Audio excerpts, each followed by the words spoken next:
So what we have now, we're starting with empiricism, and unfortunately we didn't have class on Monday, so we were going to talk about John Locke and the Sophie's World reading I have for you on Canvas that you were to read last week, which is a beat up copy of is here, and George Berkeley's Principles Concerning Human Knowledge. These are seminal texts this is in empiricism, but it starts with British empiricism, starting with John Locke in the late 1600s. So we have a period after Descartes, approximately 20, 30 years after Descartes' Meditations. John Locke sort of follows up on this, much in the way that Aristotle followed up on Plato 2,000 years before, meaning you have this rationalist philosopher in Plato who really wants to convince you that you have hardwired, innate, inborn knowledge that you got before you were born into this body. And then you go into the world and you use that knowledge to interpret your experience. And then Aristotle came along and said, well, maybe we get some of our knowledge from perception, actually. And then you have 2,000 years later, Descartes saying, you have these rational faculties through which you can understand that you exist and that God exists, and perception has nothing to do with that. And another rationalist, you have innate knowledge, hardwired knowledge that helps you understand everything about yourself without the aid of perception. Then you have John Locke in the late 1600s coming along and saying, no, Mr. Descartes, no, Mr. Plato, you're born tabula rasa is the term he uses, tabula rasa, which means blank page or blank slate. The mind is a blank slate. Says that on the Sophie's World excerpt you have here on page 260 something.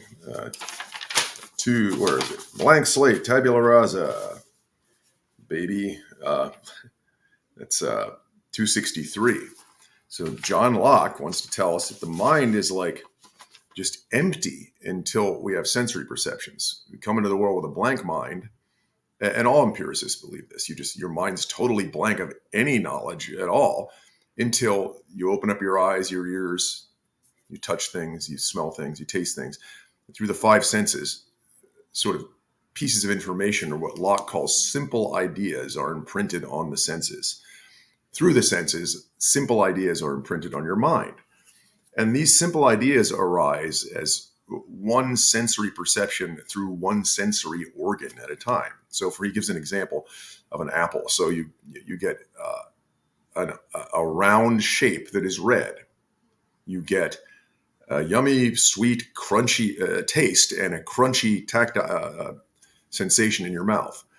You get the smell. You get all these different simple sensory qualities that come in through the various senses.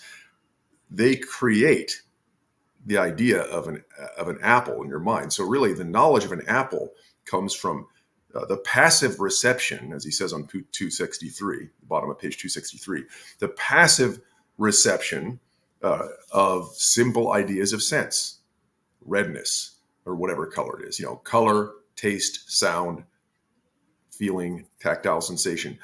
And through those, your mind practices another thing called reflection. So you have the reception of simple sensory perceptions, followed by reflection on those various different perceptions. And you reflect on them and you actively create an object. So really, the objects we perceive in the world, according to John Locke and other empiricists, are bundles of sensations. They're different pieces of perception sort of pieced together to create objects. But the objects don't come fully formed in sensations. You just get various simple sensations through the different senses: tastes, sounds, smells, touches.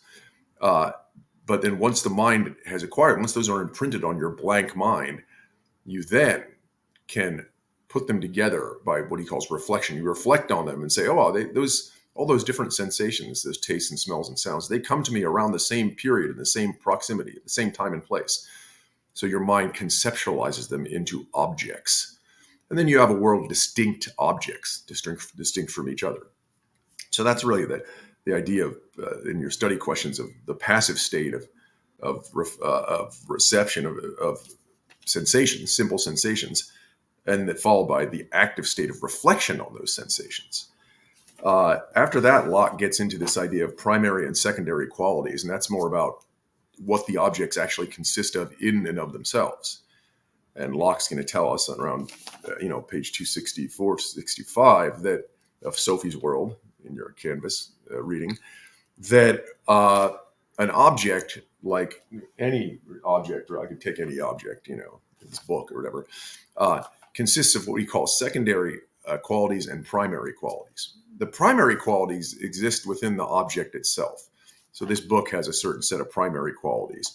Those are the extension of it, which we know from Descartes, that term is what the dimensions, the measurements of it, the length, width, breadth, and depth of the object.